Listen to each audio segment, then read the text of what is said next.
Good evening and thank you for joining us at 6. I'm Lauren Moss. We start with new information.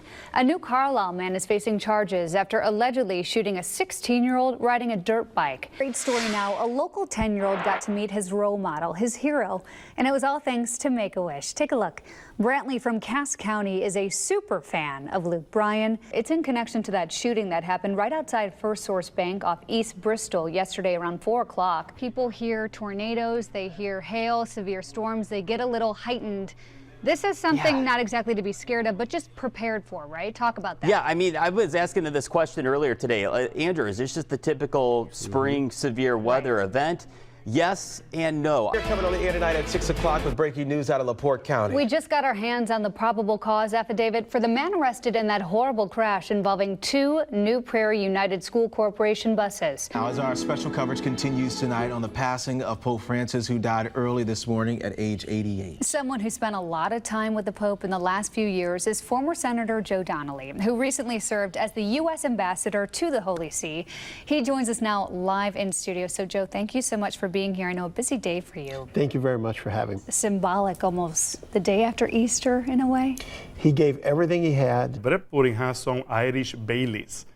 Be honest about your concerns about it, and then tell me how you feel about that. Okay, and I'm a sweet tooth girl. Well, you're gonna tell me about that then.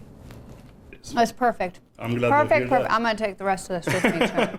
Officers responded to the call of a wild turkey in the Martin's grocery store last week. They found the big bird sitting on a shelf in the pharmacy area. Yeah, you can see the turkey made a mess all over the store. Props to our officers out there for staying calm and handling the situation. Officers carried the turkey out of the store, released it back into the wild. But that was a wild scene right there. You know what the best part of the video? The officer says right after, 1 turkey detained. To a challenge, Lauren. I want you to rap one of his. No. It doesn't. Yes, you've got to do it.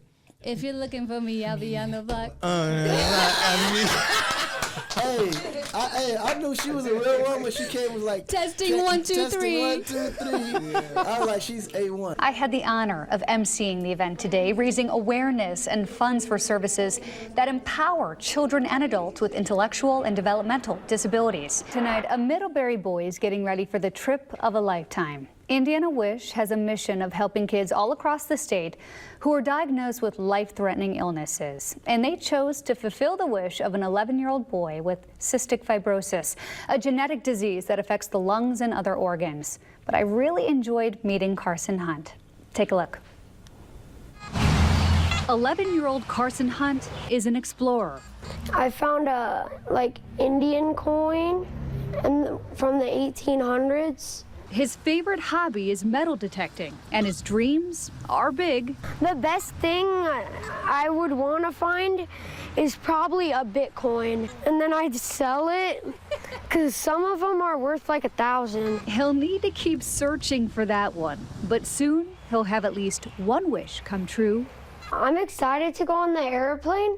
I'm gonna sit by the window because I'm gonna look out, and I'm gonna record all of it so I can see. For the very first time, Carson is going on an airplane, traveling to Disney World with his family.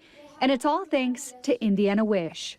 They've been so great. It's almost like they've become family to us. You see, it hasn't always been easy for Carson to be so carefree. Sometimes there's stuff stuck in my chest, and it makes it a little bit harder to breathe.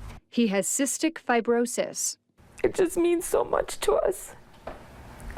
Just to have a break and to be able to spend time together and not worry about what's going on in everyday life. Country Mark is also helping to make Carson's wish come true. As an Indiana-based company and farmer-owned cooperative, we live and work here, so it's important for us that we are giving back to the communities. If you fill up at one of their Goshen locations, a portion of their gas sales is going towards fueling Carson's big trip. People might notice me. They're gonna definitely notice you. Yeah, then when I'm there, I could be like, I'm on there. There he is. Look at that smiley face. Say, if you want to be a part of Carson's big trip, get gas at one of these Goshen Country Mark locations. You see it here. I wake up with her in my head and I go to bed with her in my head. I sat down with Erica Campbell on the same patio where I first met her and her daughter Kayla 4 years ago. We grew up on the lake, and she loved the lake, and she always told me it was her dream to be back here, and she didn't think she'd ever be able to do that as a young single woman.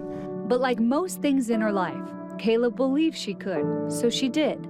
She bought this home off Baldwin Lake and completely renovated it. She showed me her work back in 2021. So a lot of this was done with my dad. All the work was a happy distraction. She found him online. She did a lot of online shopping. Yes. As she underwent chemotherapy for stage 4 rectal cancer, diagnosed at only 28. In the end, she did, I think, 84 rounds of chemo, radiation. She had several surgeries. She never really would admit she was sick. She went to chemotherapy. She would spend a day in infusion. She'd come back the next day and go to work. She was also always working to help others. She traveled to D.C. to push for more awareness and funding for colorectal cancer. Joshua Short and I spoke with her when she got back from her trip in 2024. So by 2030, we're estimating, or they're projecting, that colorectal cancer will A, be the #1 cancer death, and B, that those 27,400 flags represent the patients under the age of 50 that will be diagnosed in 2030. But this year, D.C. looked different. Last year, my husband, Kayla, and I went. And then this year, it was really hard. Kayla passed away 5 months ago. And it was really hard because we wanted to be there, but then we didn't want to be there. But we knew in the end that that's where Kayla wanted us to be, so we had to go. At only 33 years old, Kayla became the latest memorial on the National Mall. When I walked around and I saw that, I just burst out bawling. It's so hard because you're proud on one side, but then you're really sad on the other side. And the Campbells hope Kayla's story will continue to impact people. I want them to remember that she was the one that was always telling you to get your colonoscopies, to get your screenings, to know your body, know when something's changing, know when something's not right.